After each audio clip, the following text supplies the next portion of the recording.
hello लोगोफोर good इभिनिं लोगोफोर नै आङो बाजाराव थांना फैबाय आरोना जि बुरजा मैगं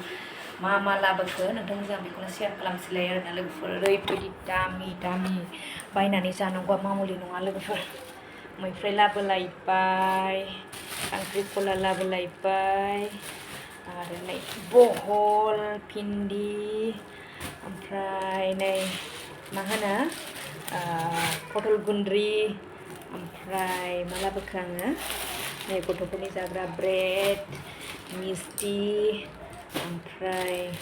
नोगोद दाम आयु थैगोनसो फिथाइ सामथाइ बायनो थांनाया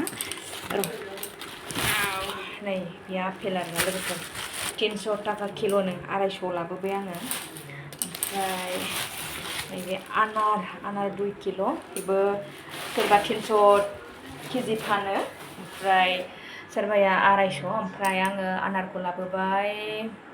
210 लाबोबाय आरोना लोगोफोर आङो 2 किल' ओमफ्राय नै आंना एकदम सार्फ आरो नै साबोनफोरा जोबजोब्बायमोनलै केन्टिननिफ्राय लाबोनाय आरोना लोगोफोर ओमफ्राय नै आं दा बायलायलायबायसो आरोना आङो स' लोगोफोर बेखिनि बेयावनो द्लामानि लोगोफोर ओरैबायदि क'क्राझार टाउनाव संसार जानांगौआ मामुलि नङाहाय स' लोगोफोर जाय क'क्राझाराव थायो बिसोर मिथिखागौ आरोना एसे खरसफोरा बारा जायो आरोना हाजारब्लाबो डाबल जायो आरोना स' बेखिनि लोगोफोर बाय